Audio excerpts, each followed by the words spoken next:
One wild and windy night, the Gruffalo's child ignores her father's warning and tiptoes out into the snow. After all, the big bad mouse doesn't really exist, does he?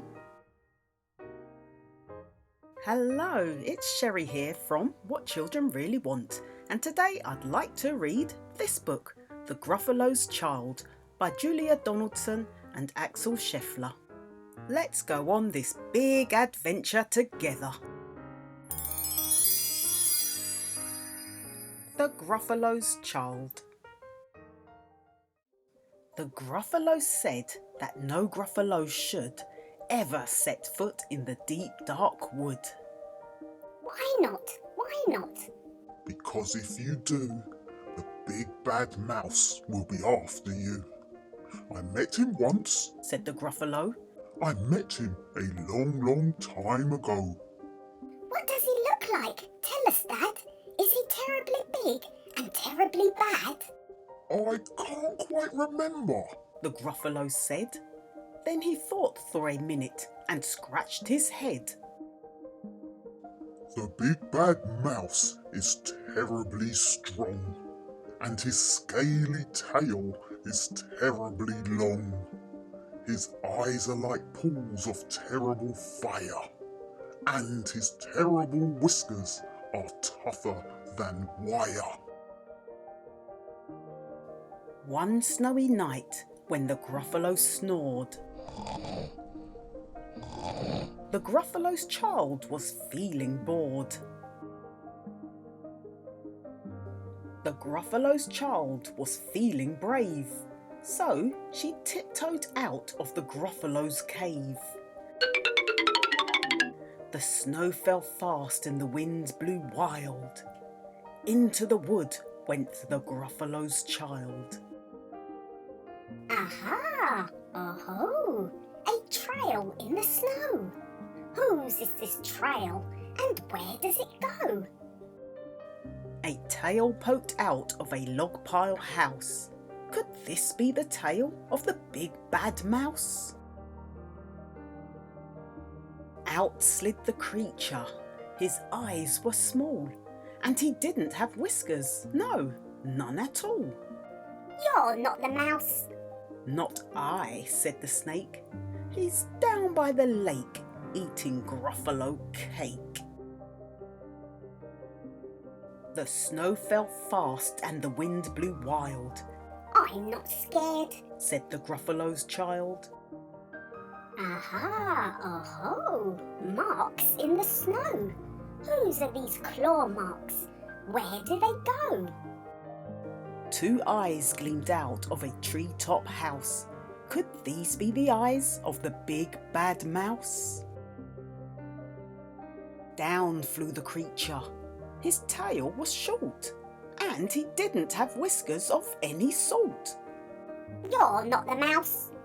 Twit-twoo, not I, but he's somewhere nearby, eating Gruffalo pie.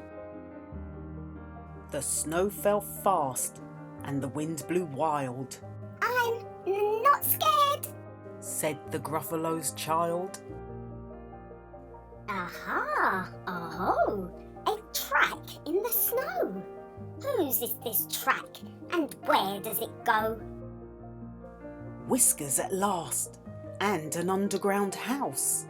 Could this be the home of the big bad mouse? Out slunk the creature. His eyes weren't fiery. His tail wasn't scaly. His whiskers weren't wiry. You're not the mouse. Oh no, not me. He's under a tree, drinking Gruffalo tea. It's all a trick, said the Gruffalo's child, as she sat on a stump where the snow lay piled. I don't believe in the big bad mouse. But here comes a little one out of his house. Not big, not bad, but a mouse at least. Your tastes good as a midnight feast. Wait, said the mouse. Before you eat, there's a friend of mine that you ought to meet. If you'll let me hop onto a hazel twig, I'll beckon my friend so bad and big. The Gruffalo's child unclenched her fist. The big bad mouse? So he does exist. The mouse hopped onto the hazel tree. He beckoned, then said, Just wait and see. Out came the moon. It was bright and round. A terrible shadow fell onto the ground.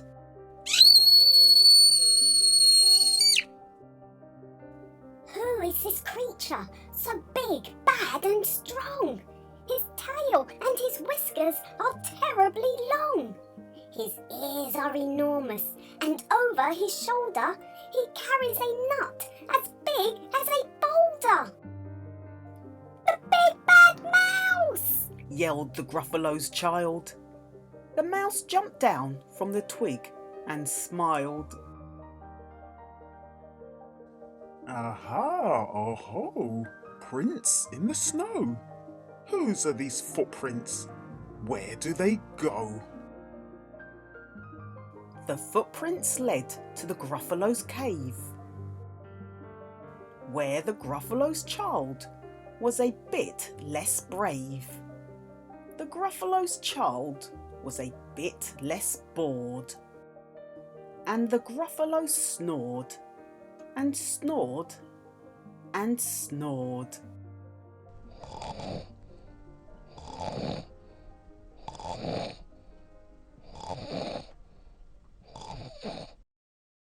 I hope you enjoyed this fun read aloud story. Please like and subscribe, and be sure to add this book to your collection. You'll find the link for it in the description box below. And I'll see you in the next video. Bye!